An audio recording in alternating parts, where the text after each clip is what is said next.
Hola, clase!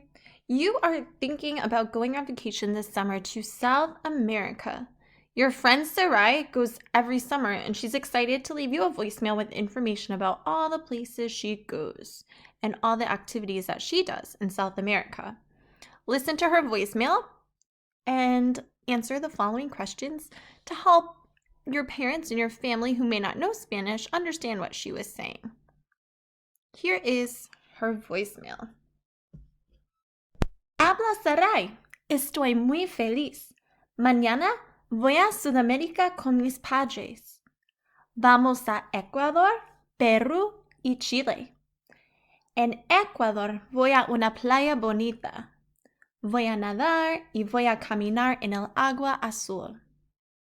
En Perú, el miércoles voy a esquiar en el desierto en la arena con mi padre. Finalmente, en Chile, mi familia y yo vamos a explorar la isla de Pascua.